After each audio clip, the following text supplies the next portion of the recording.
people unfamiliar with you, if you would just please tell us your name and a little bit about your background and really what you've been doing for the last 20 years or so. Sure. So my name is Carey Gillam. I'm a journalist. I've been a journalist for about 30 years. I spent most of my career with Reuters, international news agency, and it was in that job that I was assigned to cover food and agriculture and farming. And so I've spent the last 20 years, just digging into the big business of how we grow our food and what it's doing to our health and to our environment, modern day farming practices. My specialty and my area of interest is really in pesticide use in agriculture and what that means for our future generations. To that end, tell us about your book, Whitewash, the story of weed killer and cancer and the corruption of science. So Whitewash is really the result of those 20 years of research and reporting and writing. And in my work as a reporter, I rely very heavily on documentation and data. So in these last 20 years, I've done a lot in terms of Freedom of Information Act requests and gathering documents from our federal agencies, from the EPA, the FDA, and the USDA in particular. So Whitewash is built upon the documents and the data that I've obtained, as well as my own research. It contains the stories of farmers and scientists and the big companies like Monsanto and Dow and DuPont.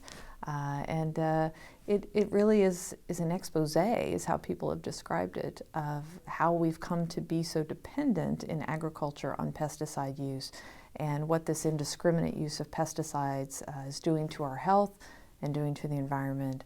And the corruption of science part of that title has to do with how these big, powerful companies like Monsanto are corrupting the scientific literature and are arm-twisting our regulators to put corporate profits ahead of public safety. What role do the president, senators, and members of Congress play in protecting the public's health? And do they protect us, or do they protect the profits of those industries? Yeah, well, clearly they are elected, by the people. They're supposed to be working for the people. That's all of us.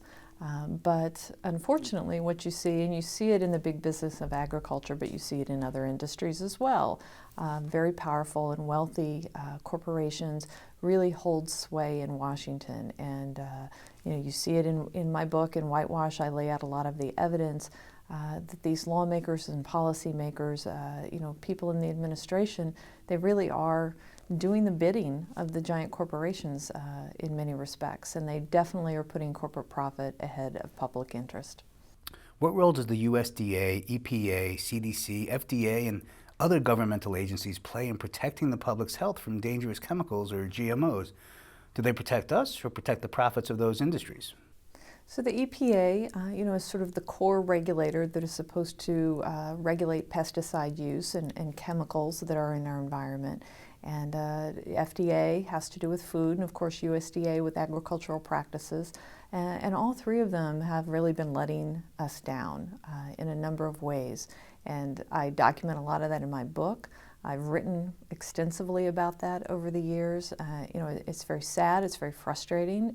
It's resulting in a lot of damage to human health and to our future health of our children and to the environment. So, Whitewash is sort of a call to pay attention, to educate ourselves, to learn more, and hopefully take action to require these government regulators to be accountable to the public.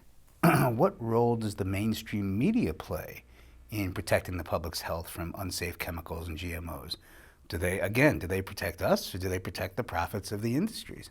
Well, a journalist's job is to be a watchdog, essentially, on whatever beat what you're covering, whatever job you're doing, whether you're writing about the banking industry or real estate or insurance, or you're covering the White House, or like me, you're covering agriculture, and farming.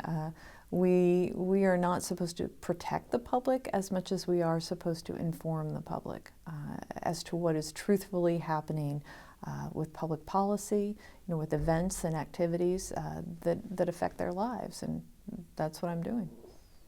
What about universities? What role do universities' studies play in protecting the public's health from unsafe chemicals and GMOs, and do they protect us, or are they out there to protect the profits of the industries? Public universities, are so important, not only to educate, our young people, but also because of the research work that goes on with academics at these universities. And what we've seen over the last, decades is that corporations are playing an ever bigger role in both funneling money into these different research programs and then directing the research. And there is quite a bit of evidence out there that they are also manipulating that research and corroding it to a certain extent. I've talked to a number of scientists at universities and professors and others who say, if their research and the papers and the findings that they have come up with, if those in any way threaten giant corporate profits, they've seen their work suppressed in many cases, or they're harassed or run out of school entirely. So it really is unfortunate and sad, and we need to do something about it. The universities in turn will say, we need money. We're not getting enough public funding, for the research that needs to be done. So where else are we going to get it other than from the corporations? So, and that's an important argument. We don't put enough money into public research in this country. So we're essentially, letting the corporations run the show. Please explain why the title of your book includes the phrase, the corruption of science, and in what way has science been corrupted?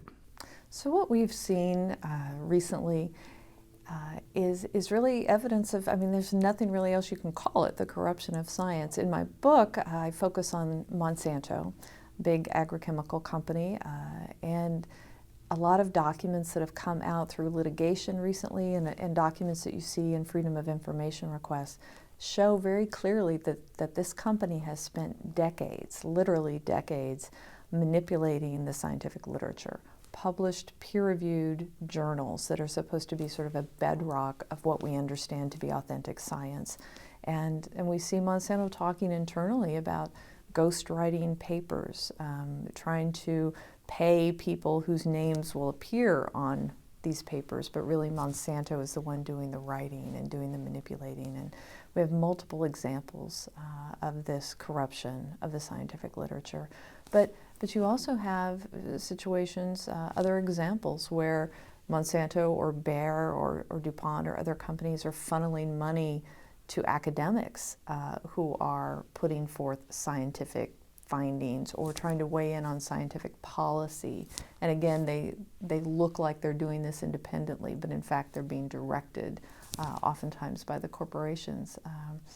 Corporations realize that science, is what we trust.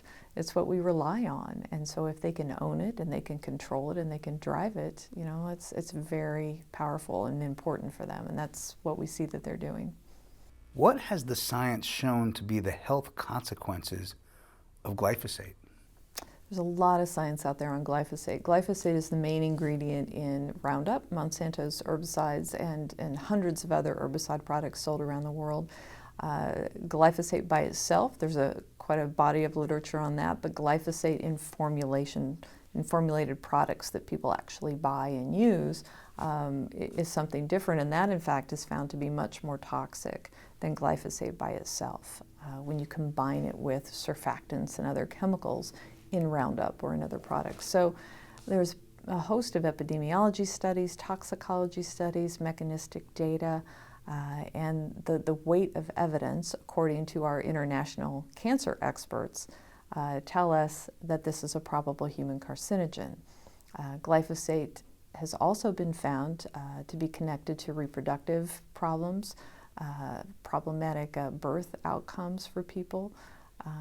There's a range of science that shows liver and kidney ailments in animals that are treated or dosed with glyphosate. There's some evidence that it might be tied to acute myeloid leukemia. That was a recent government study that came out that showed that association. So there's a lot of things to be concerned about with glyphosate. And of course, this is the most widely used herbicide in the world. Why has the biotech and pesticide industry been able to do things that are good for them, even if it causes harm to people's health or the planet's? Why are there no regulations to safeguard against products that are unsafe? Well, there are a lot of regulations that are designed to guard against products that are unsafe. Unfortunately, what you see is that a lot of times our regulators don't follow those rules, and in fact they waive those rules or they waive those provisions. For instance, there is a provision in the law that requires requires the EPA to take into account the fact that children consume foods that carry pesticide residues. And the government is supposed to consider a 10-time safety margin, a 10-fold extra margin of safety when they allow pesticide residues into foods and the different levels that they allow. And they've decided, for instance, that with glyphosate and other, very commonly used chemicals, very profitable chemicals for corporations, they've decided they don't need to do that. They've decided they're just going to waive that requirement in the law, and they do that. So, there's a host of other things that we've seen. They've been sued multiple times for failing to follow the law. The USDA has been sued for failing to follow the law and approving different genetically engineered crops. And they've lost, every time. But they just go back and, do the paperwork and find another loophole. And, again, corporations are the top interest of our regulators and lawmakers, not just the regular mom and dad out on the street. You said that Monsanto and glyphosate pushed for pesticide dependence in our world, and we are now awash in pesticides, with glyphosate being perhaps the most worrisome. Can you explain that any further? Sure. So when Monsanto introduced genetically engineered crops in the 1990s, the main purpose was to sell more glyphosate. The crops that they introduced and that they rolled out were herbicide-tolerant, glyphosate-tolerant crops. They were called Roundup-ready crops. And Monsanto did this because the patent was expiring on glyphosate, and it wanted to continue to hold market share and to drive profits and volume. And it worked like a charm, worked great. Seed sales exploded, and so did the use of Roundup and other glyphosate herbicides. So we're now, at a point where we have glyphosate in air, in water, in our soil, in our food, and in our own bodies, found very commonly in urine. It's, as we've said, it's the most widely used herbicide in the world. And what's been happening, in addition to the rise of human health concerns, is we've had a whole host of environmental concerns come about, primarily weed resistance. It doesn't work like it used to. We've used this weed killer so extensively for so long, the weeds aren't dying anymore. So the corporate answer to this has been more pesticides. Instead of trying to come up with a more sustainable solution, the solution that they have put forward is to combine dicamba or 2,4-D or other herbicides with glyphosate and just pour more of it on these crops. So that's what we're doing. And we've already seen, with that change, new environmental problems arise. So it's just a vicious cycle, a pesticide treadmill that we need to get off of. You said that about 300 million pounds of glyphosate are sprayed each year, even on crops that are not GMO crops, and that glyphosate residue is being found in food. Why is this a concern for the public? Well, it's a concern for the public if you believe, like many scientists do around the world, that glyphosate consumption and glyphosate exposure is harmful to your health. We know it's harmful to the environment. We have a lot of evidence of what it's doing to soil health, as well as biodiversity and pollinator health. And the degradation of the soil is a big problem because, of course, we rely on soil health to grow more food. But even if you don't care about any of that, if you care about the quality of the food that you're feeding your children, you probably care if there's weed killer in it. And that's something that our government has not been very transparent about. The FDA and the USDA, every year, these two agencies are supposed to test food for pesticide residues to make sure that they're at levels that are supposedly considered to be safe. They haven't been doing that for glyphosate. Monsanto didn't want them to do it, and they haven't been doing it. for decades and decades. So we truthfully don't have a record or any established government data about how high the levels of this weed killer are in our food. We just don't know. We know it's in there, but we don't know how high. What's the difference between Roundup and glyphosate in terms of health impact on us according to the studies done on them? The studies consistently show that formulated products with glyphosate as an active ingredient, but then with added surfactants and other ingredients, that those formulations are more toxic than glyphosate is by itself. Our National Toxicology Program only in 2016 started to, for the first ever time, to do the testing on formulated products. And their early tests confirm what scientists around the world have been saying, that, yeah, these formulations are more toxic than glyphosate by itself. A lot of the reason for that seems to be the surfactants. We even have some internal Monsanto documents where they talk about that as well. That they know that these surfactants, can have a toxicity problem. One of the main surfactants that Monsanto was using for decades and decades in its Roundup and other formulations was something called POEA. Has a much longer name, but we like to just call it POEA. And POEA has been banned in Europe now because it's so dangerous and found to be so toxic. And that's what people have been exposed to for so long in Roundup products. The International Agency for Research on Cancer, which is part of the World Health Organization, in 2015 made an announcement that they had put together a team of international scientists which looked at the literature on glyphosate, and when they put together all the evidence, they said that glyphosate probably caused cancer. Tell us what happened. Yeah, so the International Agency for Research on Cancer is an arm of the World Health Organization, and this group comes together to look at substances that are commonly used, that many people around the world are exposed to, and their job is to bring in cancer scientists from around the world and look at the literature, look at the published peer-reviewed scientific literature. They don't do any new research. They essentially are reviewing a body of evidence that is out there for these commonly used substances. And they announced in 2014 they were going to do this with glyphosate. They got together I think it was in Lyon, France, and sat down and went through the literature, spent some time. These are leading cancer scientists from around the world, from the US as well as many other countries. And they determined that if you look at epidemiology and toxicology and mechanistic data, that it should be classified as a probable human carcinogen. Not definitively carcinogenic, but stronger evidence than possibly. So it ranked as a 2A, probable human carcinogen. Is the whole strategy of the industry to create confusion?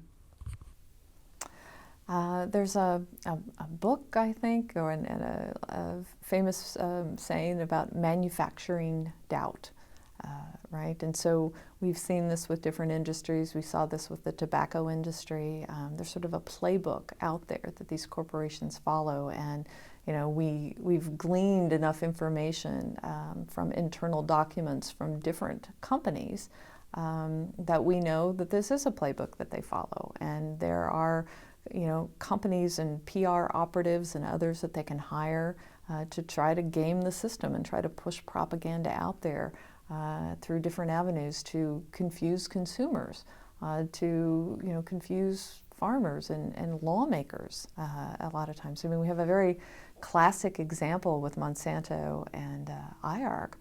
After IARC declared glyphosate to be a probable human carcinogen, Monsanto internally set about putting into place a project to discredit IARC, and that was the goal, to discredit these international cancer scientists. And one of the 50 different things that they wanted to do was they wanted to get a reporter at a high-placed news agency to do a story that would discredit the chairman of the IARC working group, Aaron Blair. And if they could discredit Aaron Blair and they could make it look like the system was somehow flawed, that IARC had done something wrong, they could then go after them. So we know from internal emails that a Monsanto employee named Sam Murphy sent a package of information to Reuters reporter Kate Kelland, a former colleague of mine, with what they wanted her to write, how they wanted her to discredit Aaron Blair. They sent her a slide deck, essentially, of different points that they thought should be covered. And they sent her pieces of deposition that they had taken of Aaron Blair that was not public anywhere. It was not filed in court. It was something that only the lawyers had. But they didn't want her in her story. They didn't want her to say this came from Monsanto because they thought that would make it less credible. So she pretty much did as told and wrote the story and said that Aaron Blair had withheld critical information from IARC, and if he had not done that, it would have not been classified as a probable human carcinogen, and that he had admitted all of this in his deposition. And she attributed her story to court documents. And of course, they weren't court documents. They were fed to her by Monsanto. And they didn't say that Aaron Blair had intentionally withheld anything from IARC that would have changed the assessment. So it was complete propaganda. It was complete fake news. But Monsanto took that story and ran with it and took it to lawmakers on Capitol Hill, and they held hearings to take funding away from IARC. And you know, that's how it's done. That's just one little piece of the giant propaganda playbook. You said that the strategy of the GM industry is to discredit scientists, cause confusion and doubt in the consumers, suppress science, harass scientists, control and influence regulators, ghostwrite and manipulate science content. We, the public, and our policymakers are being misled by this chemistry industry corruption. Why do you say this? So I don't say that every player and everyone working in the industry is out to deceive us, you know, because clearly that's not true. There are very many good people and good scientists and others who are working hard to grow more food and you know, to do things that are good for the environment and to try to reduce pesticide use in some cases. But there's also a great deal of evidence that the opposite occurs as well.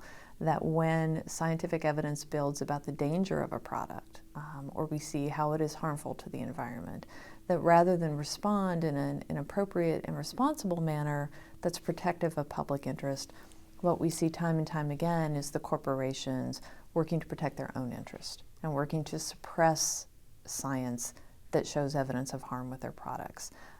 You know, working to manufacture doubt or confuse the consumer or mislead lawmakers or arm twist regulators. So it's not that it's an entirely and completely 100% corrupt system. I don't believe that. But I do believe, and evidence shows us, and as I lay out in my book, that corruption definitely does occur. It is a regular part of doing business. It's business as usual. And that's what we need to be aware of and to work to protect ourselves from. What is the EPA's relationship with Monsanto? Well, what we've seen in the documents, again, is that there are a few people, at least, very highly placed people who've been working inside the EPA who are very close to Monsanto. Monsanto talks about, you know, one gentleman in particular, a guy named Jess Rowland, who was in charge of the cancer review of glyphosate. And they talk about their friend Jess, and they all know Jess and how helpful Jess can be to them. And you know, when Jess is going to retire and that sort of thing. And we know that Jess, after he did retire, after he gave glyphosate, you know, a clean bill of health essentially in his cancer assessment that found no, you know, likelihood that this could cause cancer. We know that he went to work for the chemical industry and has been making some money from the chemical industry. We don't know who, and we don't know what he's specifically doing, but he has had to admit in legal papers that he's doing work for the chemical industry. And you know, you see that, again, it's sort of a revolving door, and we've seen that with a lot of players inside the EPA. We've also seen, as I lay out in my book, evidence of EPA officials who have worked on Monsanto's behalf to make scrutiny of glyphosate go away. I lay out a story in Whitewash about another agency that was going to look at the toxicity of glyphosate. Monsanto did not want them to do it. They went to the EPA, their buddies, and said, hey, can you basically help us get rid of this? We really don't think this should happen. And EPA officials jumped into action and spoke to this other agency on their behalf, and it went away. Why does the USDA test thousands of foods for pesticide residue, yet they don't test for glyphosate? So if you ask the USDA, which I have many, many times, they'll say, first of all, we know it's really safe, so who cares if we test it? They say it's really hard to test for it. And they'll say, their resources could be spent better on other things. Now in 2014, the Government Accountability Office took the USDA to task in a report and said, you have not been testing for glyphosate. You need to do that. You're shirking your public responsibility. You test all these foods for all of these other pesticides, but not glyphosate, so you need to do that. The USDA, I found out through Freedom of Information documents, I found out that they were scheduled to start testing, very limited testing, for glyphosate in 2017. It was supposed to start April 1st of 2017. I had a story all ready to go. I was very excited about it. And then they mysteriously killed the project. Haven't been able to find out a really good reason why. The explanation that I got publicly was resources could be better spent elsewhere. So they're still not testing for it. The FDA similarly spent decades skipping any testing for glyphosate. They also got kind of called out by our Government Accountability Office. They did start testing in 2016, but very, very limited testing. And one of their chemists found some unappetizing results, found glyphosate in honey and oatmeal and other things, and they got rid of him. They told him to get off of any pesticide residue testing. So they're really not doing it in any sort of robust way at the FDA, and they're not doing it at all at USDA. How do you test your own urine for glyphosate? Well, I don't do it, and I don't think you could do it, but there are several organizations, groups and academic, players who do offer testing. There are some scientists who've just been tracking people, that they'll take the urine samples and get the results, and they track it and put a database together of that. But there are many different options now for consumers in the United States and in Europe as well. You can order a kit and pee in a cup, and send it back to the laboratory, and they'll test it for you. What are Freedom of Information requests, and how have you used them to learn new information and educate people? Freedom of Information requests, first of all, FOIA, the Freedom of Information Act, is over 50 years old, and it's designed essentially to allow members of the public to see what the government is doing on their behalf, to see the inside of the public business. So we reporters rely pretty heavily on Freedom of Information Act requests, and you do what it says. You make a request to an agency, you lay out what you want, and they are required by law to respond in a relatively short period of time and to provide you with documentation. Now, I think every reporter would agree with me in saying that they always violate the law. Every agency, have yet to encounter one that actually returns the records requested within the time frame as required by law. But they're very overwhelmed as well. They have a very low budget usually, and not a lot of people working, and so it may take you 6 months, it may take a year. It may take 2 years. I've had to sue the EPA to get them to provide documents. It took a couple of years each time. So, but they're really very, very helpful in terms of, like, for instance, I write about the FDA in my book and the findings of glyphosate in honey and oatmeal. We would never know that if I hadn't gotten Freedom of Information documents, if I hadn't gotten internal FDA reports, because they don't tell the public that sort of information. You say that the public is not aware that from the Freedom of Information requests you've learned that there's a profound corporate influence like academic professors who are teaching our young people, writing policy beliefs to our lawmakers, and giving presentations around the world. And in many cases, we're seeing Monsanto wrote papers for them that appear on websites under their name and make the slideshows that appear on the website under their name. You said it's amazing the network of individuals that Monsanto and the chemical industry have built that appear to be independent, not biased, who are really in collaboration with the chemical industry. Do you want to expand on that? Yeah, I mean, what I talk about in the book is this network of academics around the world that Monsanto has recruited, in essence, or to collaborate with them to present Monsanto's view of the world. Monsanto, the benefits of glyphosate, the benefits of GMOs, why these things are so wonderful and great. You know, it's essentially a propaganda machine. And we do know that through Freedom of Information requests. And we know it from Monsanto's own internal documents. They talk about the value of a science outreach network, a global scientific outreach network. They say they want to get people to jump up and shout, glyphosate is non-toxic. You know, and they need to get all of these scientists to do it, but they need to do it in a way that nobody knows that Monsanto's connected to them. The organization that I do research for, US Right to Know, was, you know, groundbreaking in finding all of these emails from different universities. The New York Times did a big investigative piece writing about this and laying all these emails out, and we have all these emails in a database at the University of California, San Francisco, so the members of the public can see these emails. But you know, some are really egregious. You have a professor in Florida who is talking with Monsanto, and you know, his name and his likeness appears on a website, and there's these wonderful articles and things that he supposedly has written about how great, you know, Monsanto's products are, chemicals and glyphosate and seeds and all this. And you see in the documents that, you know, he didn't write all of that. You know, Monsanto's PR people wrote that. You see Monsanto talking to him about slideshows and different things he can do, and you know, sending money to his program at the university for him to use. You know, none of that was reported.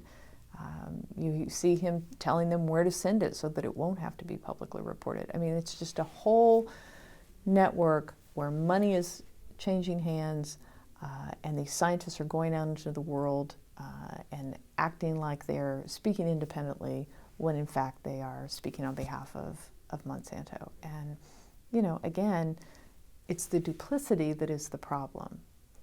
If these scientists really do believe in what they're saying and believe that Monsanto is saving the world, you know, that's fine, but you need to disclose, you need transparency, you need to disclose, I worked with Monsanto on this presentation, you know, I got the slide deck, or this video was put together by Monsanto. There needs to be truth and transparency. Who is Henry Miller, who wrote for Forbes magazine, and what did he do, and what was the problem? So Henry Miller is a perfect example of you know, the hidden hand, the corporate playbook, ghostwriting. He had articles that were published in Forbes magazine. Some of them, you know, came out and were designed to try to discredit IARC and talk about the safety of glyphosate, this chemical, and how, you know, wrong these scientists would be, anybody would be, to think that glyphosate could be harmful. And, you know, it's published in Forbes magazine under his name, and he, you know, has a good track record and, you know, looks like an authoritative individual. But what we see in the documents is that Monsanto essentially wrote some of those articles that were in Forbes magazine. So, and that was somewhat scandalous because when it came out, of course, it undermines the credibility of the magazine, as well as Henry Miller. So they made a statement and pulled his articles from the website. And I don't believe he's allowed to write for them anymore. Why did you have to sue the EPA? Well, the law requires agencies to respond within a certain number of business days. And the EPA, you know, is sort of notorious for not doing that. So you give them a leeway, and you expect as a reporter that maybe you won't get it in in 20 days or 30 days, but maybe you'll get a response in 60 days, or maybe it'll take 90 days, or maybe it'll take 120 days, But when a year or so goes by and they're refusing to even give you one document and they're not being helpful and there's no progress made, you might need to file a lawsuit.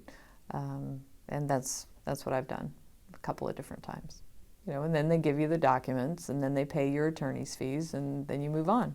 Why aren't media outlets like the New York Times helping you get the truth out?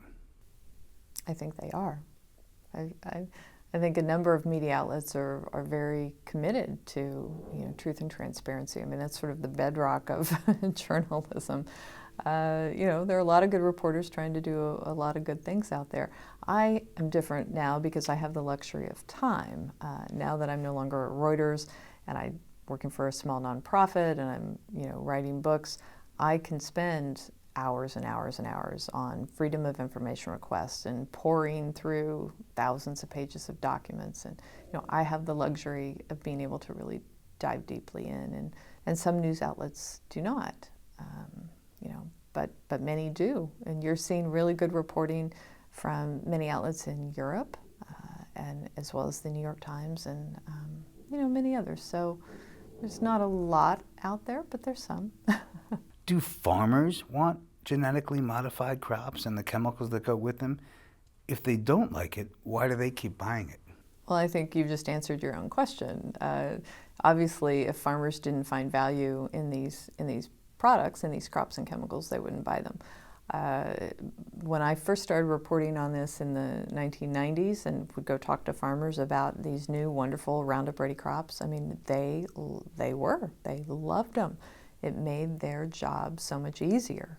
Treating weeds became much, much easier for them. Now, fast forward to today, you go talk to some of those same farmers and it's not so easy anymore. They've had to use a lot more glyphosate. It's not doing the job. They're having to do other products.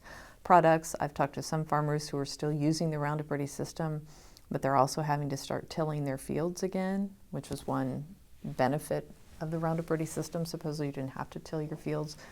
But farmers over time have sort of lost their interest and skill level in navigating Mother Nature. Weeds and insects and disease can all be handled without pesticides or with a very reduced amount of pesticides. There are different things you need to do, cover crops and crop rotation, and a whole array of strategies that farmers could use, and many of them do. But I think once you get into a system, you just keep doing the same old thing, and that's what you see from many farmers. But you also do see many farmers who are moving away from the Roundup Ready crops, the GM crops, and the pesticides that are designed to be used with them. And they are realizing that's not sustainable, and they're coming up with other strategies. So, you're seeing a shift. They call it transitioning. Farmers are transitioning in many parts of the world. How many companies control the seed and chemical industry, and what are the concerns if there are only a few companies controlling them? Yeah, well, there really are only a handful. You've had consolidation over many years, and you've had a whole rash of consolidation just in the last couple of years that put together really giant companies like Syngenta and ChemChina and Dow and DuPont, and of course Monsanto and Bayer. So you really have had a very dramatic consolidation, leaving control of seeds and chemicals used in agriculture in a very few and very powerful corporate hands.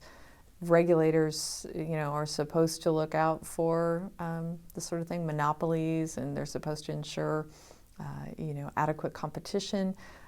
There are many farmers and consumers and others who fear that this lack of adequate competition is going to lead to, and has been leading to, higher prices, for seeds and less diversity in the types of seeds that are offered. And the same thing could be said for chemicals. So there's some real concerns in farm country about what it means for the prices that they're going to have to pay.